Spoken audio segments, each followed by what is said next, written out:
Chapter 5, The Crown of Cinders. The Ember Crown awaited.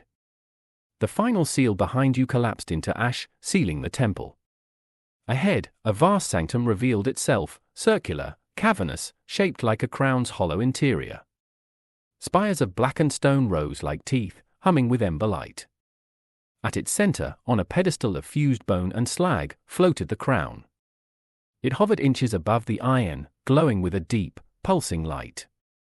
Not like flame. Like a heartbeat. 3 ember gems ringed its band. They did not flicker, they watched. Nisara slowed, one hand gripping her staff tighter as the other traced faint symbols in the air. "There's no life here," she said quietly. "Only hunger. This place was never a tomb. It's a furnace." Thorn stepped beside you, eyes narrowed. "Furnace for what?" Your soul weapon stirred in your hand, tugged, not away, but toward. Like a blade sensing its true scabbard. Or a hound scenting home. Then the crown looked at you. Not physically, it had no eyes. But its focus was unmistakable. And inside your skull, something clicked into place. Visions flooded you. The world reborn in flame, cities razed, tyrants purged, borders erased. Not by chaos, but by clarity. You, at the center. A guardian, not a king. Fire to cleanse the rot. Power to rebuild what the old world shattered. A voice, maybe yours, whispered, "They won't understand. But they will be safe." You stepped forward, drawn like iron to magnet. "Wait," Thorn said, moving to intercept. "Back up. You feel that, right?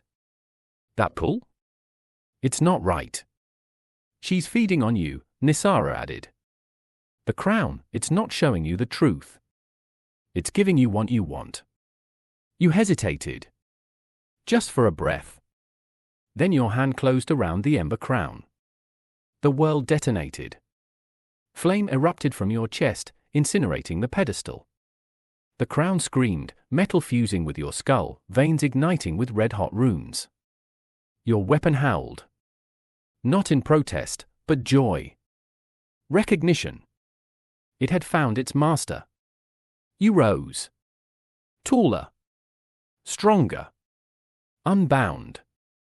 And utterly changed. Thorn didn't wait.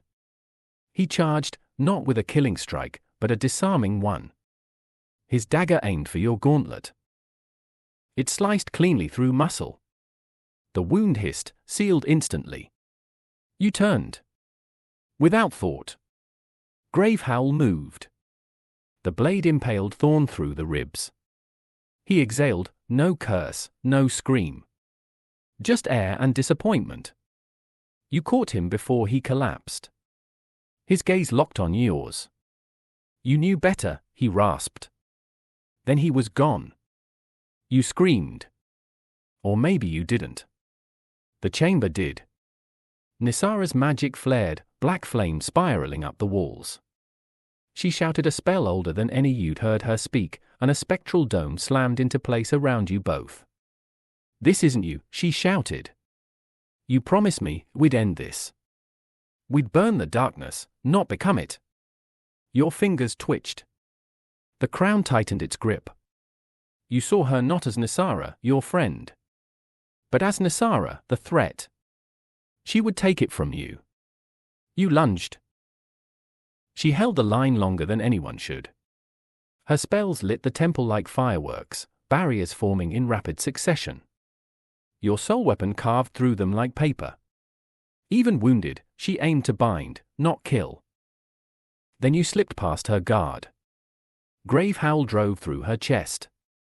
Her final spell lashed out, no fire, no force. A thread of memory.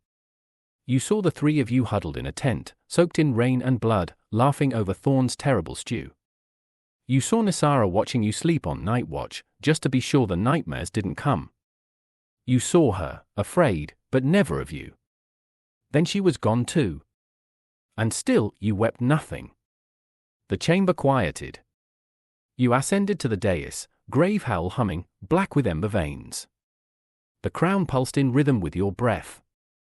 At the summit, a throne of iron rose from molten stone. You sat down. Your weapon slid into the final slot at the base of the throne. The crown shone like a dying star. And far beyond the temple, cities blinked out in waves of fire. The world screamed. You smiled. Not with joy, but purpose. Crown of Cinders. The end.